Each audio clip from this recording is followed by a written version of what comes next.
हाय दोस्तों, स्वागत है आपका मेरे इस चैनल में। जैसा कि हम चर्चा कर रहे हैं कि हम परमात्मा से कैसे जुड़ें, और उसके लिए हमने कुछ बातें सीखी भी है कि हम थोड़ा धन्यवाद का भाव रखें, पूजा करें, प्रार्थना करें, मंत्र जाप करें। तो हम कहीं ना कहीं उस परमात्मा से, उस परम शक्ति से जुड़ते हैं, और उसका जुड़ने का हमारा मकसद भी यही, क्योंकि हमने ये समझा है इस बात को कि जो जीव होता है वो परमात्मा का ही अंश है, और वो अल्टीमेट उसी से जुड़ना चाहता है, और उसी से जुड़ने के बाद उसको शांति और एक आनंद का अनुभव होता है। चूँकि हम ये बात भूल गए हैं, या हमारे आसपास भी सभी लोग इसी प्रकार से जीते हैं, क्योंकि हम लोग शरीर में जन्म लेते हैं तो हम शरीर से ज़्यादा संबंधित होते हैं, तो हम उस सूक्ष्म जगत को महसूस नहीं कर पाते हैं। तो यहाँ से पॉइंट यही है कि ये इस चैनल का मतलब भी यही है कि कहीं ना कहीं हम जागृत हों उस चीज़ के लिए, कि वास्तव में सब कुछ करने के बाद भी हमको एक अनसेटिस्फेक्शन जो होता है वो क्यों होता है। तो उसके पीछे का राज हम जानें, और क्यों ना उस परम शक्ति को प्राप्त करने के लिए कुछ कदम आगे बढ़ाएं। और अगर हमें लगता है कि हमारे जीवन में कुछ परिवर्तन हो रहा है, हम सही राह पे जा रहे हैं, तो हम उसके लिए हमको ज़रूर से आगे बढ़ना चाहिए दोस्तों। तो आज के टॉपिक में मैं ये कहना चाहूँगी कि हमको थोड़ा समय ध्यान के लिए भी निकालना चाहिए। जैसे कि आपने सुना होगा कि ध्यान भी हम लगाते हैं। मेरा तो सबसे पहला वाला जो वीडियो था उसमें मैंने ध्यान के बारे में बताया था। तो हम पूजा कर रहे हैं, हम प्रार्थना करते हैं, हम मंत्र जाप करते हैं, तो हम उस भगवान से कनेक्ट होते हैं, उस परम शक्ति से हम कनेक्ट होते हैं। तो हम ध्यान के लिए भी समय निकालें। तो ध्यान के लिए करना क्या है, ध्यान के लिए बहुत सारी मेथड होती है वैसे तो। जैसे आपने विपासना के लिए सुना होगा कि एक विपश्यना होती है मेथड, जिसमें कि आप सांसों पे ध्यान देते हैं आंख बंद करके। और एक जो है, आप नाद साधना भी कर सकते हैं। नाद साधना में ये रहता है कि हमारे पूरे ब्रह्मांड में एक आवाज़ गूंज रही है, ओम की आवाज़ गूंज रही है, ठीक है। लेकिन ऐसे हमें सुनाई नहीं पड़ती। जब हम बड़े ध्यान से उस चीज़ को सुनते हैं तो वो हमको क्लियर कट सुनाई पड़ेगी। जितने हम ध्यान में जाएंगे, जितने हम एकाग्रता पे जाएंगे, उतना हम उसको सुन पाएंगे।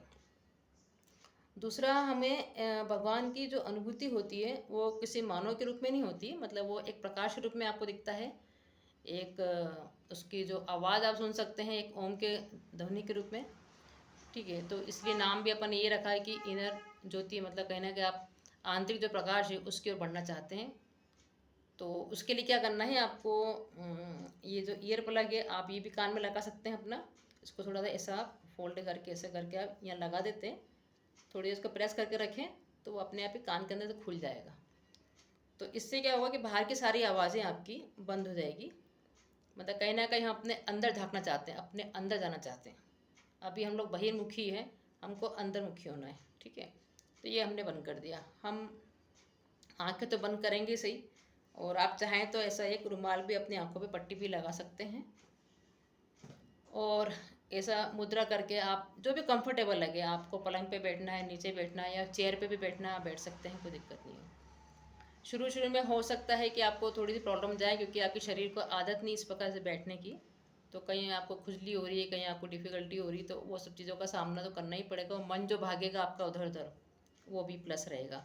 तो उसके लिए आपको थोड़ी सी एकाग्रता लगाना ज़रूरी है। आप 21 दिन तक अगर अभ्यास करते हैं, थोड़ी देर आपकी प्रैक्टिस बढ़ जाएगी। तो आपको थोड़ी गहरी सांस लेनी है पहले तो। उसके बाद आंख बंद करके आपको जो है बस सुनना है।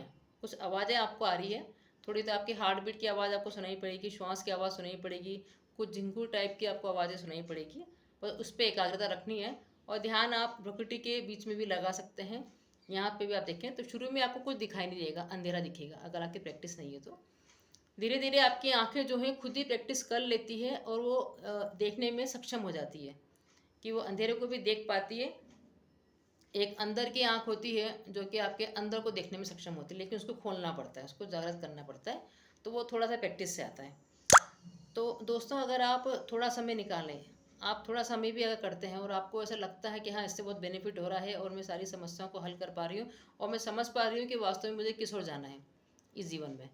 क्योंकि हम यहाँ पर सिर्फ मौज मस्ती करने के लिए, सिर्फ ऐसे करने के लिए नहीं आए। वो तो हम बहुत सालों से इसी प्रकार से जीवन जी रहे हैं, कितने जन्म लिए होंगे हमने इसी प्रकार से।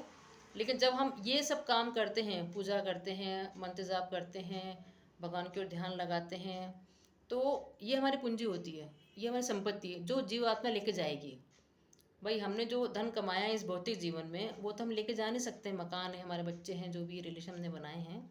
लेकिन ये जो हम काम करते हैं उस परमात्मा को प्राप्त करने के लिए, ये जरूर हमारी एक वास्तव में रियल संपत्ति यही है जिसको कि हम हमारी जीवात्मा लेके जाती है और फिर हमारा अगला जन्म होता है। तो वो उसी यात्रा से फिर आगे बढ़ता है। अगर आपने इस जन्म में कुछ करा है, उस परमात्मा को प्राप्त करने के लिए आपने कुछ कदम बढ़ाए हैं, तो नेक्स्ट टाइम पे आपको और फैसिलिटी मिलेगी। आप हो सकता है कि आप आर्थिक रूप से इतने सक्षम हो कि आपको आर्थिक रूप से कमाने के लिए ज़्यादा समय नहीं देना पड़े और आप ज़्यादा से ज़्यादा समय शास्त्रों को पढ़ने में और भगवान में लगा सकें। एक ये भी संभावना है। बहुत अच्छे घर में आपका जन्म हो सकता है जहाँ पे ऑलरेडी आपके माता पिता इसी चीज़ों से संबंधित हों और वो आपको शुरू से ऐसी शिक्षा दे रहे हों, आपको ऐसा किसी का साथ मिल जाए। मतलब ये सारी क्या संभावना बन जाती है फिर आगे, क्योंकि ये कई जन्मों का काम है। उस तत्व को जानना जो है वो इतनी जल्दी नहीं मिलता है, उसके लिए अपने को प्रयास करना पड़ता है। तो दोस्तों इस आपके लाइफ स्टाइल में आप ध्यान को भी जोड़ें और फिर इसका असर देखें। तो हमारा प्रयास यही है कि अगर आप हमारी बातों को सुनते हैं ध्यान से, उसको फॉलो करते हैं, आपको ज़रूर इसमें परिवर्तन मिलेगा। और दोस्तों इसका लाभ उठाइए और इस चैनल को आप सब्सक्राइब करिए, लाइक करिए और शेयर करिए। Thank you so much.